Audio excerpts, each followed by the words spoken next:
Salve, kembali berjumpa dengan saya pada hari ini tanggal 28 April 2026.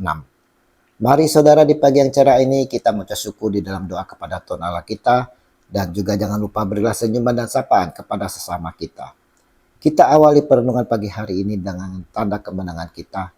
Dalam nama Bapa dan Putra dan Roh Kudus. Amin. Mendengarkan dan mengikuti gembala. Bacaan liturgi hari ini diambil dari Kisah Para Rasul 11 ayat 19 sampai dengan 26 dan Injil 10 ayat 22, Injil Yohanes 10 ayat 22 sampai dengan 30. Saudara-saudaraku yang terkasih, dalam kehidupan yang minoritas ini saudara, kita semua penuh intimidasi bahkan penganiayaan. Sebagai pengikut Kristus, kita harus tetap setia dan taat menjalani amanat agung yang telah diberikan Sang Gembala kita, Yesus Tuhan. Demikianlah yang dilakukan murid-murid di awal gereja saudara. Sementara itu banyak saudara-saudara yang telah tersebar karena penganiayaan yang timbul sesudah Stefanus dihukum mati. Mereka tersebar sampai ke Fenisia, Sirpus, dan Antioquia. Namun mereka memberitakan Injil kepada orang Yahudi saja. Kisah Para Rasul 11 ayat 19. Bukankah telah disampaikan oleh Sang Gembala kita saudara? Lihat, aku mengutus kamu seperti domba ke tengah-tengah serigala. Sebab itu, hendaklah kamu cerdik seperti ular dan tulus seperti merpati. Matius 10 ayat 16. Walaupun kita berada dalam situasi yang menyulitkan saudara, kita diminta untuk cerdik seperti ular dan tulus seperti merpati. Kita tak perlu arogan menghadapi semua intimidasi ini. Lihat, penganiayaan setelah kematian Stefanus ternyata tidak menghentikan Injil saudara, melainkan menyebarkannya ke Antioquia. Orang-orang percaya bertindak melampaui batasan suku, memberitakan Kristus kepada orang Yunani. Barnabas yang diutus ke sana bersuka cita melihat kasih karunia Allah dan mendorong mereka untuk tetap setia.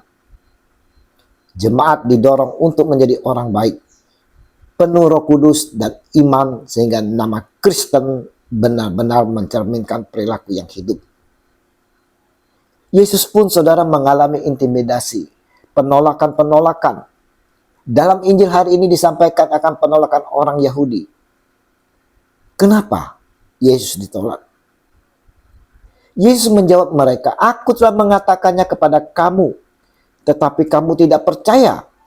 Pekerjaan-pekerjaan yang kulakukan dalam nama Bapakku, itulah yang memberikan kesaksian tentang aku. Tetapi kamu tidak percaya karena kamu tidak termasuk domba-dombaku. Yohanes 10 ayat 25 sampai dengan 26. Jadi saudara, takutkah kita sebagai orang minoritas untuk memberi kesaksian tentang Yesus, memberitakan Injil di mana saja? Inilah yang harus kita lakukan saudara. Menjadikan jemaat yang bertumbuh, berbuah di dalam situasi yang mencekam. Kita harus dapat menjadi domba-dombanya saudara yang setia mendengarkan suara gembala kita, Yesus Kristus. Kita mau menjadi domba yang taat mendengarkan suara Yesus yang adalah gembala baik kita, dan menjadi saksi kasihnya seperti Barnabas. Meskipun saudara ada tantangan, penganiayaan, keraguan, jaminan perlindungan Tuhan sangat kuat. Serta gereja dipanggil untuk melayani dengan kasih karunia saudara. Inilah janji Yesus kepada kita yang selalu setia dan taat mendengar dan melakukan apa yang disuarakannya. Dan aku memberikan hidup yang kekal kepada mereka, dan mereka pasti tidak akan binasa sampai selama-lamanya, dan seorang pun tidak akan merebut mereka dari tanganku. Haleluya. Yohanes 10 ayat 28. Saudara-saudaraku yang terkasih, Regi hari ini saudara mau mengingatkan kepada kita semua agar memperoleh hidup kekal. Jadilah domba-domba setia, domba-domba sejati yang setia dan taat. Di mana menjadi domba-domba saudara yang mau mendengarkan dan mengikuti gembala kita, yaitu Yesus Tuhan. Yohanes 10 ayat 22 sampai dengan 30. Dan mau menjadi saksi-saksi di tengah tantangan sekalipun mencekam. Kisah Para Rasul 11 ayat 19 sampai dengan 26. Dan kita perlu meneladani Barnabas. Kisah Para Rasul 11 ayat 24. Di mana saudara, Barnabas dikenal sebagai orang yang baik, penuh Roh Kudus dan iman. Ia adalah teladan dalam mendorong orang lain membawa jiwa kepada Kristus dan menghibur jemaat. Di Antiochia, murid-murid pertama kali disebut Kristen menunjukkan identitas sebagai pengikut Kristus. Mari saudara-saudara yang terkasih, kita mau saudara fokus kepada Tuhan Yesus yang bersama Bapa adalah satu memberikan keamanan yang mutlak bagi kehidupan rohani kita.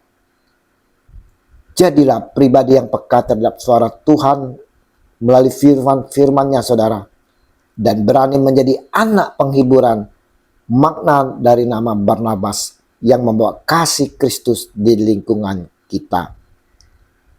Terpujilah Kristus Yesus Sang Gembala baik yang selalu menerangi dan menuntun kita sekalian menuju ke kehidupan kekal. Amin.